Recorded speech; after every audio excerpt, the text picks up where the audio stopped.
What's up? Welcome back to Nostalgia. Dave here with another podcast. What's going on in pop culture right now? We got a big one here. We're going to talk about the end of Drake versus Kendrick Lamar in this miraculous rap beef we've had. A lot to talk about there. New movie, The Fall Guy, Ryan Gosling, Emily Blunt, had to talk about it. New Star Wars series, Tales of the Empire on Disney Plus, had to talk about it. New music from Dua Lipa, first album in over 4 years, plus new music from Willow Smith and Four Bats, his debut. Gotta get into it. Make sure you subscribe, youtube.com/nostalgiapod, linktree.com/nostalgiapod. See links below. Get the best of 2024 Spotify playlist linked below. Leave a comment, let me know it's good, and let's get into it. What's up? Welcome back to Nostalgia. Dave here with a review of Four Bats' debut EP, You Made Me a Star. Four Bats, the Dallas rapper slash singer, very much in the kind of alternative underground R&B mold of Bryson Tiller and Brent Faiyaz and Black, but very minimalist in his production. Really blew up coming out of nowhere on a mainstream sense last December, where his viral song Act 2 Date at 8 really took off on TikTok, where else, and was so successful and so viral that it led to the patented Drake remix. And after a large label bidding war, Four Bats has reportedly signed with OVO Sound, although noticeably this debut EP was released on Gamma Records and is not affiliated with OVO officially. So curious about that piece moving forward. Nonetheless, a lot's been made of Four Bats' come up and whether he's a quote industry plan or had some assistance, and I think at the very least his independence may have been, not telling the full story. I think that's kind of a common thing nowadays when it comes to viral marketing and social marketing and things like that. You can kind of read about how that goes nowadays. Nonetheless, I still would call it a genuine come up, and I think there's nothing really to take away from Four Bats from getting to this point. At this point in hip hop and hip hop adjacent genres, like R&B, it's hard for new stars to happen. So we shouldn't just immediately shoot down a new star when they arrive. And Four Bats did this without the Drake feature. Obviously, the Drake feature helps, but he was already popping before that, so we can't give Drake too much credit, nor should we. But now we got this debut EP, and I have to say, I think it's okay. I was not also that blown away by Act 2. I think part of the virality, which was, influencer driven as well, was that people were somehow taken aback that Four Bats has this very hard exterior and is making seemingly drill music videos, but then, oh wait, he's a singer. He has a soft voice. Wow. So mind-blowing, as if that hadn't already happened before. He did not do this for the first time or anything. So I was kind of surprised about that reaction. And again, that kind of speaks to people's maybe distrust or questioning of Four Bats' come up, that he was getting that kind of reaction for doing something that other people had already done as well. Nonetheless, the music itself, it's here. You Made Me a Star. 11 songs, 23 minutes. One of those songs is a remix, but it's not the Data 8 Drake remix, which is not on this EP. It's actually a remix of Act 3 On God, featuring Kanye West. Again, speaking to the fact that this is not an official OVO Sound release, you have a Kanye West feature on this EP. That would not happen with OVO, obviously, with how Drake and Kanye are moving these days.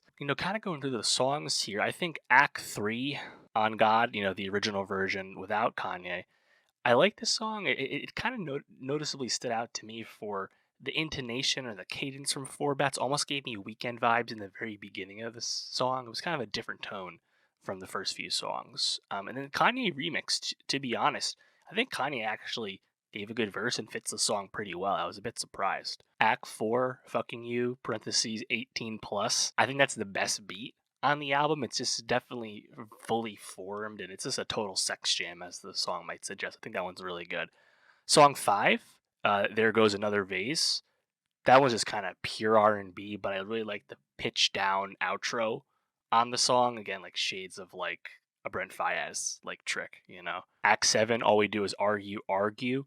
A bit of rapping, a bit of hip hop cadence from Four Bats there. Noticeably he was on the XXL Freshman 2024 website as someone you could vote for, and I picked him in my predictions. Check those out if you missed it. Obviously, if you're considering him in the field, you have to pick him. It makes sense. He's not that much of a rapper though. It's very much R&B leaning, but I'll allow it. I think for me though, I just don't know if there's quite enough like substance to this music. It's nothing to do with the lyrical performance or the singing quality. It's just very minimal trap production for the most part, and it just doesn't really wow me. Like there's not enough like layers and like artistic intent as like someone like Brent, obviously, who's like dominating male R&B. Not that that's a fair standard either, but again, I think it's just the music isn't really matching the hype levels, and whether he gets there or not, we'll see. I think if he does in fact officially sign to OVO and that just like hasn't like logistically happened yet, if he does become an OVO artist, he would without a doubt be the hottest non-Drake artist on OVO right now. But let's give it some time before we see if he has a catalog like a Party Next Door or a Division or even like a Majid Jordan. It's early days, but he's young, coming out of nowhere, seemingly very fast. Gotta hand it to the guy. Let me know, what did you think of Fourbass's debut EP? What was your favorite song? What do you think of his future prospects? And for more music reviews, subscribe, and I'll see you next time. What's up? Welcome back to Nostalgia. Dave here with a review of Willow's sixth album, Empathogen. Only a year and a half since Willow's last album, Coping Mechanism, come out, and at this point, Willow Smith has really established herself as a fully fledged musical artist, of course, debuting at a very young age and going through quite the artistic transformation as she developed her sound, really, I think, kind of honed in on what that sound is. At this point, Willow is quite comfortable doing a lot of genre experimentation and just kind of bouncing around with different types of songs, but she's really come into her own, I think, as a singer and is able to really make her presence known no matter what kind of song she's doing, whether that's something more indie rock, something a little punk, or even something a bit more soulful. I think she's really started to settle in into what she can do on these last two albums. And ultimately, I don't think Willow makes cohesive, like fully formed, like excellent albums yet, but there's a lot to be intrigued about on these track lists, and I think that's the case with Empathogen. Songs like Symptom of Life, songs like Run, I think they really stand out just with really fun drum tempo matched with fast singing and some catchy verses. I think the song False Self in particular really stood out to me. It's actually my favorite song on Empathogen, just a big chorus from Willow, but also just really catchy verses. The song Rock has a lot of energy, very frenetic singing, almost like manic verses over acoustic guitar, over some drums. The Fear Is Not Real, I think, is quite fun because Willow's singing with almost like a shortness of breath in her delivery and her cadence. It's quite interesting. I think she's able to really use her voice as a bit of an instrument at this point. Not that she's a A-tier vocalist or anything. I'm not calling her Sampha, but she's able to, I think, have a lot of fun on the mic and certainly imbue in personality.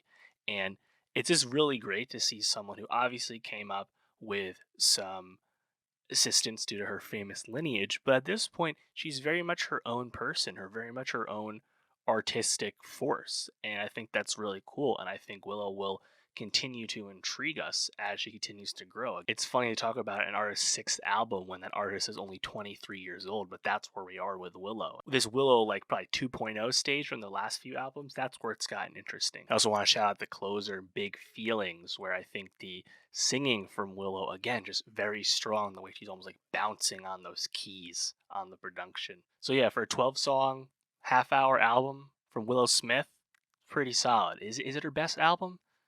It's this or Coping Mechanism. It's close. And I think she has better stuff on the way as well. She continues to get better. She continues to get more interesting. Let me know, what did you think of Willow's latest album, Empathogen? What was your favorite song? And for more music reviews, subscribe. And I'll see you next time. What's up? Welcome back to Nostalgia. Dave here with a review of Dua Lipa's third album, Radical Optimism. It's been over 4 years since the last Dua Lipa album. And between now and then, of course, Dua, one of the A-list top tier pop stars we have. Right now, she's number 7 for Spotify monthly listeners. Dua has just become ubiquitous. Of course, her last album, Future Nostalgia, many hits spawned from that, like Don't Start Now and Levitating in particular, that had a massive long tail.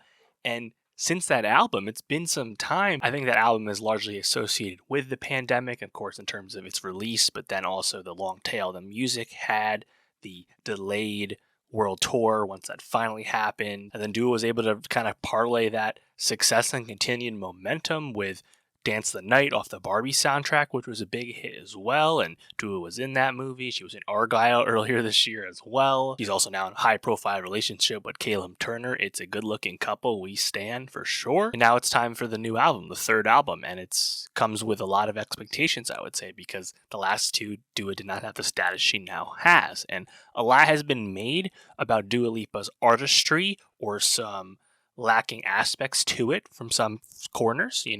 The lore or lack thereof with Dua's pop stardom, the fact that Dua is a very private person, doesn't really lean into her celebrity in that regard, it's certainly been a talking point. Although not as strong as her last two albums, Dua Lipa's third album, Radical Optimism, is a strong pop effort. Dua Lipa has noticeably left her disco era behind from future nostalgia, and is still making dance pop. There's nothing out of the ordinary from the Dua Lipa sound with this Radical Optimism album, but it's certainly a departure. I think if there's a, quote, issue with Radical Optimism, it's just so much that there's not massive hits, massive pop bangers on here to the degree we're used to from her last albums with songs like New Rules or Don't Start Now or Levitating. There's nothing really on that level with Radical Optimism, although there are certainly some highlights. I think the song French Exit in particular is one of the highlights of Dua Lipa's career. That song is tremendous. The floor remains high though because Dua Lipa knows how to make bops. The hooks on this album are still great, and Dua's singing voice remains very striking. And even if we're not reaching the highest of highs of her past work, I think there's still a lot to take away from Radical Optimism. Thinking about the genre decisions with this album, I think it's notable that Dua kind of switched up the collaborators for this album. The key four people, I guess you could say, would be Kevin Parker of Tame Impala, of course, Danny Harle, formerly of PC Music, Carolyn Allen, notably a co-writer of New Rules, and also Tobias Jesso Jr., who's a well-established pop songwriter. Ian Kirkpatrick is still here. He's on only 2 songs this time. Obviously, he has quite the history with Dua, but it's pretty clear that Dua wanted to do a new sound. I guess it's funny to think about that because Dua was so widely associated with the revival of like 80s disco and mainstream pop music when Future Nostalgia blew up, of course, when it came out in March 2020. And it makes sense that Dua wanted to continue to do something else. Of course, Future Nostalgia was not like her self-titled debut album either. Frankly, I actually think there are some really cool moments of Radical Optimism that really bring me back to that self-titled album and kind of lend themselves more to that original like Dua 1.0 sound, which I thought was pretty cool. Just kind of jumping into the track list here, I think right away it feels like Dua music, End of an Era, track 1, super up-tempo, when the drums pick up, it like really starts going. Then track 2, you have Houdini, which is the lead single off this album, and I think that song has a really good start. And I think, again, if you're going to kind of crystallize what Radical Optimism is, Houdini, it's not a Don't Start Now. It's a good song. It's a catchy, fun, upbeat Dua song. Dua's good on the song. It is catchy. It's fun to listen to. It's just not quite at the level of some of her top tier bangers. And I think we just kind of have to grapple with that. Like, that's what happens when you have artists that have massive highs. They can't always hit those highs again. It's okay. So I think Houdini, it's a good song, but it to me, when I first heard it, I was a little underwhelmed by it. I think in the context of the album, it fits a lot better. Then we get to track 2, Training Season, which I think has a really strong chorus. I love the mixing on this. Kind of ABBA invoking, and you think about this song, again, like in the context of Dua's last time she had her second single come out. Like, this doesn't really match up with Physical as much. That was a very pumping up song, very engaging song. Training Season, to me, it's almost a hair understated despite the name. Next song, These Walls, again, very up-tempo drums, but kind of slower verses. I think Dua's kind of flexing with the singing there. The next song, What You Doing, I thought was pretty groovy. But then we get to track 6, French Exit. And to me, this is like the platonic ideal Dua Lipa song. Like, the drums sound great, the acoustic guitar starts to kick in, and then you get Dua Lipa's singing voice, where it's like, this is like exactly what makes her so great, is just that smoky, like silky singing that she can do, which is very striking. It's very noticeable. And just that style from her, I think, that's the best version of when she sings. Very reminiscent of stuff off the first album. And mean, you get like the everybody's still dancing part where like the vocals are double. This song just sounds so cool. And I found it very catchy and revisiting, even if it's not like the traditional, like, this is the catchy pop song, a la a song like Houdini. So I think French Exit to me is a clear highlight off this album. One of my favorite duo songs. And again, if you're going to like pick apart Radical Optimism, the issue is that a lot of these other B-sides don't quite hold a candle to some of Duo's other B-sides, right? Like I think of Future Nostalgia had bangers down the track list, songs like Hallucinate and Love Again, right? I don't know if we're quite at that level this time. Next song, Illusion, single 3. Definitely my favorite of the singles. I think this is just classic Dua dance pop. Like Dua can make these songs in her sleep, but man, this chorus is really sticky. And I don't know if you can say much more now. Like this song is a banger. This song should be a big hit. Falling Forever, this is one of the Ian Kirkpatrick songs. Kind of like a power ballad vibe. Honestly, definitely a bit of a switch from Dua, but very impassioned singing. The next song, Anything for Love, starts out very piano ballady until those synths start to show up, and it really kinds of changes what it's doing. Another Ian Kirkpatrick collab. Second to last song, Maria, very strong chorus, kind of picks the tempo up from those past few songs. I think the singing from Dua is also very strong on this one. And then we had the last song, Happy For You, the closer, kind of reminiscent of the last closer, Boys Will Be Boys, you know, in terms of like lyrical sentiment and whatnot. I've seen some criticism of Dua Lipa's persona when it comes to thinking about her music, and I think that's totally fair. Like, she doesn't lend herself to the most interesting discussion. The whole, like, does Dua Lipa have any lore? Like, is Dua Lipa interesting enough to have eras? You know, I get that thing. And she's not the only pop star where this applies to, of course. I also don't think that's that big of a problem. You know, we don't need every pop artist to be someone giving us Easter egg on Easter egg and just demanding constant attention. I think the fact that Dua Lipa is really good at what she does, that's fine. And if you like listening to her music, that should be good enough. It's good enough for me. And, you know, I loved her on tour. I thought she was tremendous on tour. Obviously, she's really, I don't want to say she's beaten the dancing bad allegations, but she's a significantly better and more impressive performer than she was originally. And of course, I saw her in 2022. I'm sure she'll get even better. So I'm looking forward to seeing her next on tour again, even if this is not my favorite of her albums. And I just remain a big fan. I think she's just an artist with a really high floor. And even if we're closer to the floor than the ceiling on Radical Optimism, I think a lot of artists would happily take that, you know, as they continue their career. And of course, she's still quite young. She's turning, 28, 29 later this year. So I'm sure we'll be getting another Dua album soon. I'll be curious if we have another 4-year wait. Probably not, you know, because the pandemic and the protracted nature of the tour kind of delayed Future Nostalgia's finishing up, and she's mentioned more music coming. So hopefully we'll get this be 2-year wait and Dua can really stick around. But either way, she remains ubiquitous. So it's not like things are going bad for her. I feel like, again, kind of speaks to just how strong and great she's been doing, the fact that we're nitpicking to this degree. But yeah, let me know, what did you think of Dua Lipa's third album, Radical Optimism? How would you rank it among her previous works? What was your favorite song? And for more music reviews, subscribe, and I'll see you next time. What's up? Welcome to Nostalgia. Dave here with the review of Hacks Season 3. Comedy series is back on Max. First 2 episodes out now. 9-episode season, airing 2 episodes each week through the month of May. And Hacks, it's been a few years since it was on the air, but one of the most celebrated and strongest comedy series of the past few years. Hacks, you know, getting a lot of Emmy love. Gene Smart, of course, the star, winning twice for the show already. Smart and her co-star Hannah Einbinder really carry the show, and it's been, I think, one of those both feel-good comedies, but also just a real fun vibes, like hang show, you know, just kind of carried off the dynamic between its 2 leads. Hacks Season 3 impressed me in its return because rather than kind of rest on its laurels or run back old dynamics, the show is continuing to do new things. The end of Season 2, we had Deborah and Ava separating, but now they're coming back together in Season 3, as we knew they would. The core dynamic is so central to the show's success, but now having Deborah trying to fulfill her longtime dream that had been deferred, of course, her being the host of a late-night TV show, very tantalizing, I think, for this show continuing to exist and push forward. Deborah going from being a hack and a has-been to now the most in-demand and popular comic, and how that makes her feel as people are so willing to laugh at her jokes.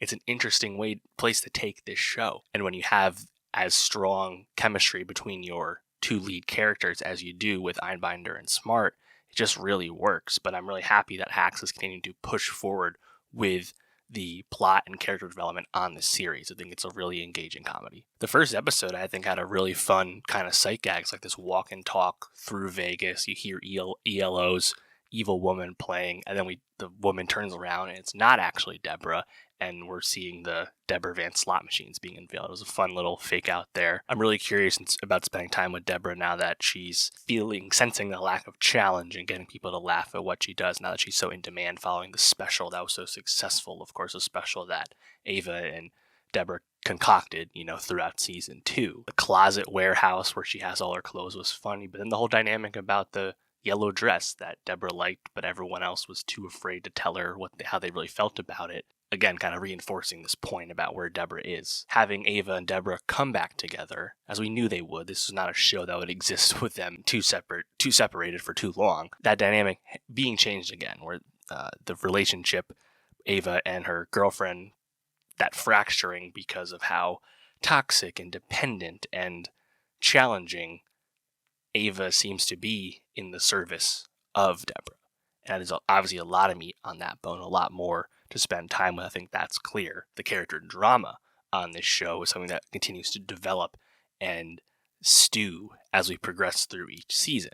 But the comedy, I think, the moment-to-moment comedy still offers a lot of humor. It's not like the laugh per minute type comedy per se, but there's plenty of things to laugh at, I think. I mean, episode 2, we had Ligma and Bofa jokes. I didn't expect to see those on a mainstream comedy series. That was great. The whole bit about unauthorized Etsy sellers and then them being brought into the Deborah Vance fold officially so that Deborah can have a piece, but also expand her empire, so to speak. That was pretty clever. But yeah, I think the end of the second episode, watching Deborah guest host the late night series and just absolutely just kill it, really cool, right? Because I think the Deborah Vance comedy character makes a lot of sense and it's really fun to watch her crush. It's kind of similar to how Midge on The Marvelous Mrs. Maisel would act, where it's a show where you're not exactly laughing at all the jokes on stage, all the stand-up as a viewer of the show, but yet you're really feeling the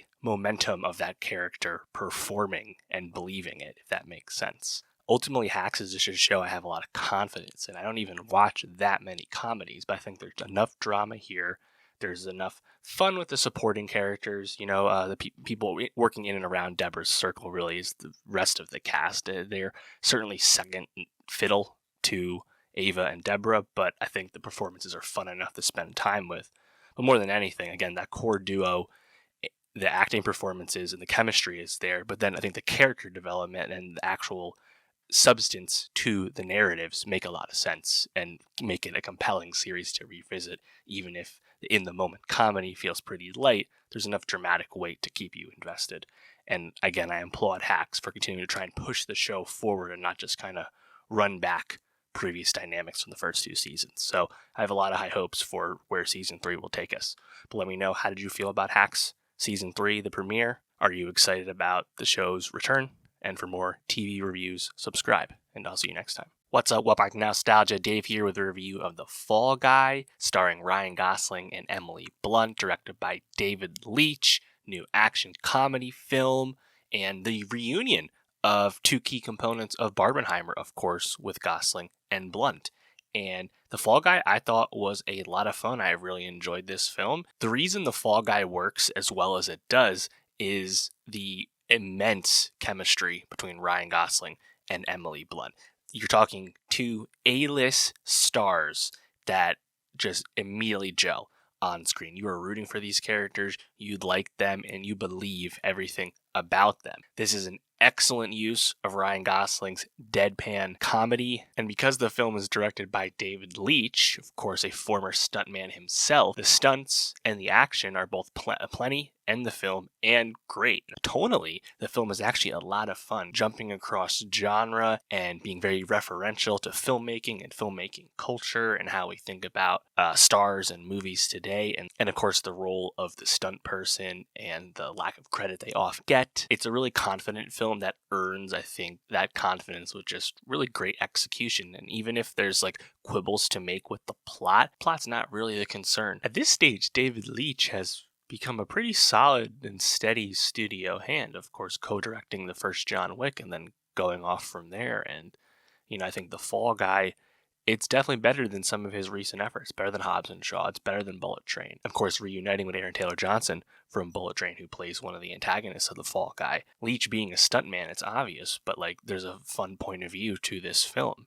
And also just some really, I think, really funny action sequences and set pieces, like the moment when Gosling's character, Colt, the stuntman, he is on drugs, doesn't even know what kind of drugs he's on, and he's seeing big colors and like sound effects as he's fighting, and then he's just seeing unicorns for a while. Like, it's a really fun sight gag. And Blunt, she doesn't get nearly as much screen time as Gosling does, but Blunt's character Jodie, this new director after grinding her way through the film industry, I mean, Blunt just knows how to hold the screen, and frankly, she definitely could have used more to do. It's not as egregious as her time in Oppenheimer, where she had very little to do, of course, but Emily Blunt's one of our great, movie actresses and a great action star in her own regard. Of course, let's link back on Edge of Tomorrow and how amazing she is in that. So I think any future Fall Guy film and any future use of Blunt in general, give her more to do. She can do it. Winston Duke doesn't have a whole lot to do as the stunt coordinator on Jodie's production, but it's always fun to see him, and he does get to fight a little bit. Winston Duke also not an A-lister per se, but he's a really great star as well. I really enjoyed Aaron Taylor Johnson too. It's just a fun tone for him to play as this actor, Tom Ryder, who Gosling is the stuntman for. And Johnson, at this point, I think he's really kind of come into his own as someone who's not afraid to chew the scenery, not afraid to kind of be over the top and play over the top characters. Just thinking back on his role in Bullet Train with Leitch or his role in Tenet, like, this is what this guy does. And he also just has innate star power, innate stature to him as well, which we think might be leading to him being the next James Bond. We'll find out about that soon enough. Hannah Waddingham also, I think, pretty well cast as the studio producer, involved with the film. Good use of her going back to her Ted Lasso season 1 days when she was the bad guy, when she was the villain, and she's kind of right at home in that. I could have used more Stephanie Hsu as Tom Ryder's assistant. She's really only in one scene, but I think she was pretty good in that, and of course she's great. Everything Everywhere All at Once, she was absolutely incredible. I want to see her in more stuff. The plot's, of course, quite over the top. I think there's some really straining belief sequences involving boats and gasoline and public gunfire that doesn't seem to grab any police attention. You let all of that go. Maybe we just say it's Australia, they're not paying attention as much, but I think it's not really the point. The mystery, who's trying to frame Colt, the core plots of that mystery component, not really the concern of the movie, and it's more about just kind of keeping things going. But a handful of action set pieces are fun.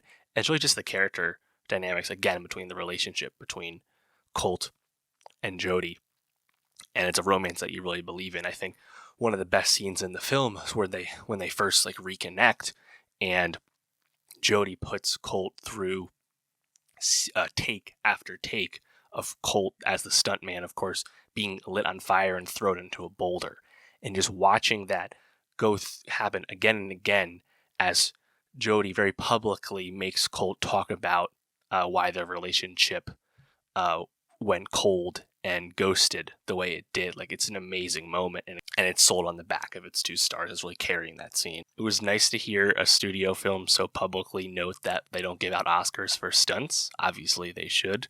Leitch, unsurprisingly, being someone to speak that into existence in his work. Nonetheless, it's a just cause. We would hope that would happen one day. But yeah, The Fall Guy, I think the action is pretty fun, pretty good. There's a lot of action in it, and the romance is equally good as well. And you have the star power wattage to match. So it's kind of everything you want from, I think, an action comedy film. and I quite enjoyed it. It's going to be a curious test for Gosling's box office viability, reviability post Ken, post Barbie.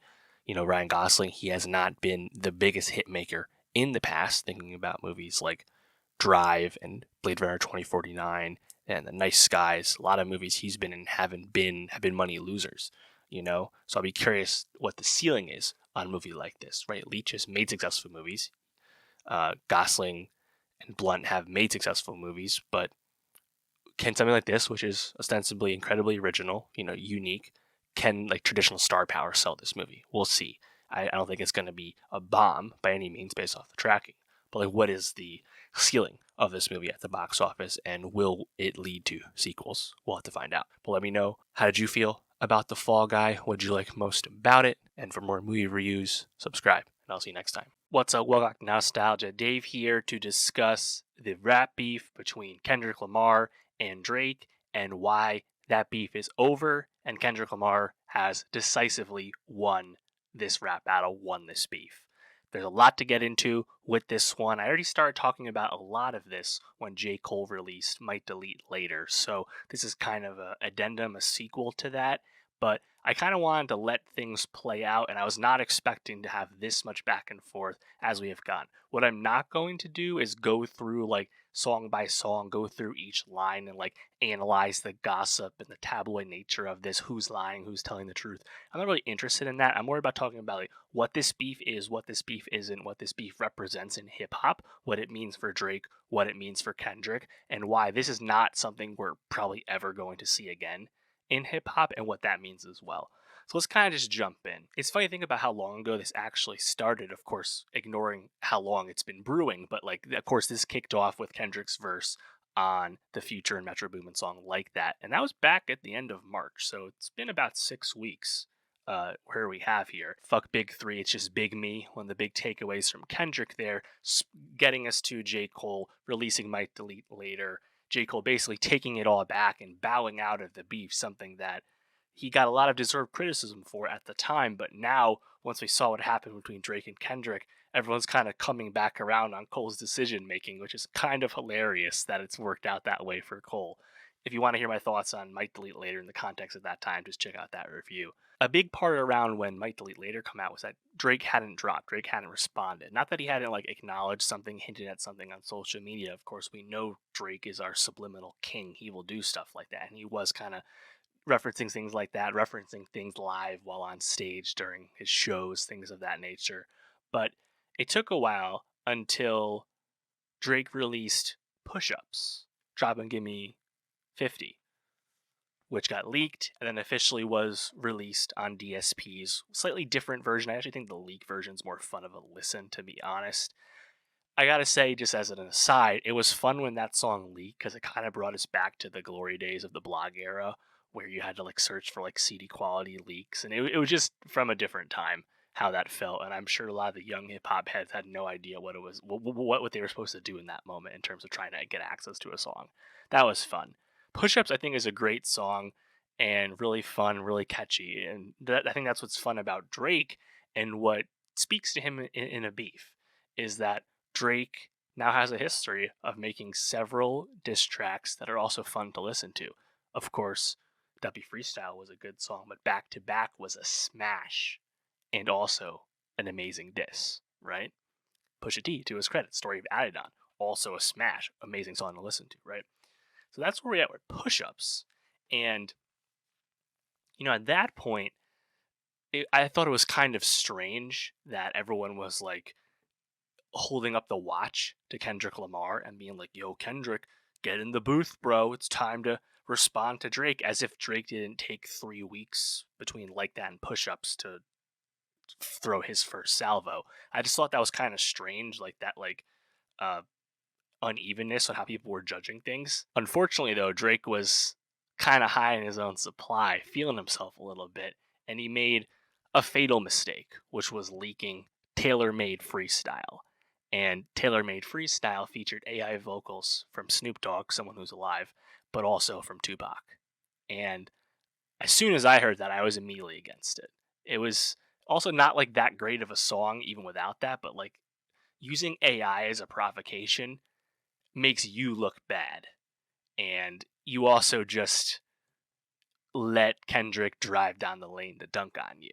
Like, you think using Tupac AI as a way to go after Kendrick, the scion of LA, that's not what you think it is. And actually, it was just a huge self-owned self-L and really disrespectful. I was really happy to see a lot of people just immediately shoot that down, that stunt, just because of how unethical something like that is. It has nothing to do with the beef at all. It's like, why would you dare disrespect Tupac in his grave by using AI vocals? I mean, it's just fucked up. And it's also hilarious that someone like Drake would stoop to that level when he has been the subject of many AI music's issues since last year. Of course, remember the Ghostwriter AI Weekend Drake song "Heart on My Sleeve," a song that's actually really fun to listen to, even though it's fake.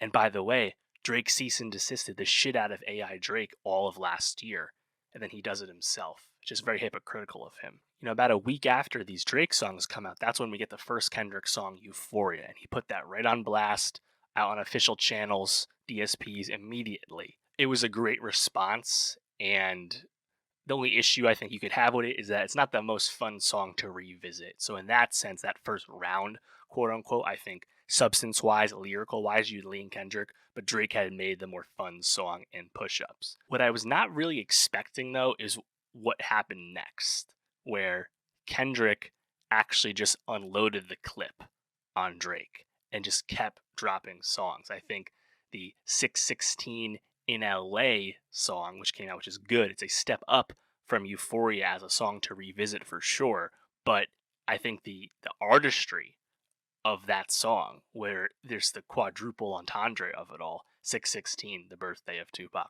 616, Father's Day, we know what that means for Drake, 616 in LA as a song title, of course the obvious nod to Drake's long-running Time series. And of course, there's a Bible verse reference you can make too. And at this point, with the songs and the songs that will follow, it's been getting pretty like in the mud. A lot of we'll call them allegations, but a lot of negative things being said between the two guys on the tracks. Drake, we kind of know a lot of the things, but being called a deadbeat dad, someone who talks to underage women, and Drake throwing back at Kendrick was calling him a bad husband and things of that nature. Kendrick and also other people involved in and around the beef, like Rick Ross, calling out Drake for being a mixed race man and what his status in hip hop is, whether he can say the N word, things of that. Again, I'm not going to go through the litany of it, but it gets pretty heated. So then on May 3rd, on last Friday, Drake releases his second official song. Tailor Made Freestyle was completely taken down, self-owned again. So he followed up Push-Ups and Tailor Made with Family Matters. Again, this was an official single released on all platforms. And this is a song with multiple switch-ups. Drake really going after everyone, not just Kendrick, but also throwing shots at people like Metro, people involved throughout the beef. And I think it's a great song. I think Drake really responded well. It's another one that's really fun to revisit. I think the first half of the song, or the first section of the song, it's really like 3 pieces. That first piece, that's a banger. That is really catchy. That is really fun. And I think it's a great diss song. Normally, that would have been enough for, I think, Drake to feel really confident. Unfortunately, though, Kendrick immediately fired back with Meet the Grams later that day. Whether Kendrick had a lot of these pre-written, pre-created, who's to say? Meet the Grams was a mustard beat. 616 in LA is an Alchemist beat. Kendrick accusing Drake of having a hidden daughter, as well as his now unhidden son Adonis. Also calling him a pedophile. Like, it goes after it. Not to mention other, like, more salacious stuff, like Drake being on Ozempic. So much so that Kendrick puts Drake's ostensible Ozempic prescription in the album cover art of Meet the Grams. And something like that really speaks to, like, the credibility of Kendrick's side of the beef, where he's calling Drake out for having moles in his camp, having snakes in his grass, And then Kendrick releases another song, 2 in a row, follows up Meet the Grams with Not Like Us. And this was the death blow. Kendrick keeping the pressure on and also doing the one thing that everyone would give Drake credit for and denigrate Kendrick for, which was putting something that could be played in the club. Rick Ross literally videoed himself with that song being played at a party. There's a video of Not Like Us being played at clubs in New York this past weekend. Not Like Us, the cover art is Drake's mansion, by the way. Hilarious. But Not Like Us, I mean, that song, man, the OV ho part at the end, it's catchy as fuck, man. It's a banger from Kenny. And, at that part, the most recent entry we have is Drake releasing The Heart Part 6. Of course, a reference to Kendrick songs, Kendrick track series. But it's not a response. It's basically like a PR statement where Drake's denying a lot of the allegations. It's not a diss song. And at that point, I think everyone has conceded that Kendrick won. Kendrick brought it. And it's hilarious to look at how the takes aged like milk. The takes about Kendrick taking too long to drop, Kendrick ducking Drake, Kendrick only gonna do it on someone else's songs, between Like That and of course the Control verse 13 years ago, whenever that was. It's hilarious to look back on this now, how this has gone the last 2 weeks, and just see the evisceration. And Kendrick's status in hip hop has undoubtedly raised even further, because he won a beef with the king, the top of hip hop, someone who's been undefeatable. Even when Drake has lost a beef before, like to Pusha T, he took some chinks in the armor. Drake's status remained unchanged. Drake's status will still remain unchanged. Drake is still Drake, but Kendrick just obliterated him to the point where Drake had to bow out. And it's crazy. Kendrick is the rap boogeyman with this. Like, this was mean. This was hating ass shit. But putting it on wax, putting it on great songs. Meet the Grams, and especially Not Like Us. These are great tracks. Say nothing of 16 in LA or Euphoria. And again, to Drake's credit, I like Push-Ups. I like Family Matters. I will keep those songs around. I think they are fun. But someone has to win, someone has to lose. I'm curious how hard Kendrick was going to go from the start once Like That happened, A lot of people have pointed to on Push-Ups Drake saying, "I be with some bodyguards like Whitney." Whitney, not just a reference to Whitney Houston, of course, but also reference to Kendrick's wife. And then Drake kept that pressure going, calling Kendrick a bad husband. As we have no way of knowing, Kendrick's not going to do interviews about it. Notably, though, Kendrick has not been content IDing all the YouTubers that have been talking about the beef and playing his songs. Kendrick's happy to let this play. So Kendrick won. What a time. What a time. And like I said, we're never going to see something like this in hip hop again. It's not even some kind of hypothetical, all the Atlanta people turn on Gunna, for apparently snitching, even though that's not really what happened. That's not even close to the stratosphere of where we are with this, right? And the whole concept of the big three in rap, Drake, Kendrick, and Cole, well, that has also been the big three in rap, give or take Kanye, for 10 years? It's been forever. And that kind of speaks to hip hop star making problem. There are no new stars to take over. The old stars continue to age. This is new for hip hop. As the top hip hop's upper echelon gets older, the concept of a 40-year-old rapper used to be very novel. It is not anymore, right? Look how old all these guys are, not to mention all the guys kicking now who are in their 40s and beyond. So, if Lil Baby had some beef with someone, what would happen? It's just never going to be like this. Everyone here is just so ubiquitous, and it's been funny to talk about this beef that has escaped the rap conversation, escaped the rap community. I saw people saying it broke containment. Normies had opinions on Drake versus Kendrick. What other rap beef could they possibly have opinions on? This is the last of its kind. And I think the whole concept of the crown, the concept of the big three, it's almost kind of antithetical to how a lot of other younger rappers, younger artists are moving these days, where people are a lot more disinterested in institutions. And even if that's not a formal institution, it's still kind of it's still kind of a conceptual one. So it's a really interesting time. Be interesting to reflect on. I'm pretty sure Drake's non-response, PR, kind of disastrous, Hard Part 6 should be the end of it. I think Kendrick will probably see no reason to keep the pressure on. He clearly won. Are there questions about things? Is Dave Free the father of Kendrick's kid? Apparently Drake said so. I don't know. You can, again, do the deep dive on all the tabloid allegations and things like that. I'm not so much interested in that. I'll be curious if much comes of it. Do I think Drake's a pedophile? I don't. But we do know he is, DM'd young women before. So it is what it is. But yeah, what did you think of Drake versus Kendrick? What was your favorite song of the beef? We got a lot of them, I think my favorite song has to be Not Like Us, followed by Family Matters. And then probably my next favorite song to listen to might be Push Ups or Meet the Grams. Hard to say. There's some fun songs throughout this beef. Let me know what was your favorite. And for more rap beef or hip hop and rap reviews, subscribe. And I'll see you next time. All right, that's going to do it for the pod this week. Next week, maybe a little bit of a smaller pod, but we'll find stuff to talk about. We got Kingdom of the Planet of the Apes coming out. We got the inclusion of X-Men 97, new album from A.G. Cook, new K-pop from Zero Base One. I'm sure some other stuff will come up. Make sure you subscribe. YouTube.com/nostalgiapod, linktree.com/nostalgiapod. See the links below. See the best of 2024 Spotify playlist linked below. Let me know what's good. Leave a review, and I'll see you next week.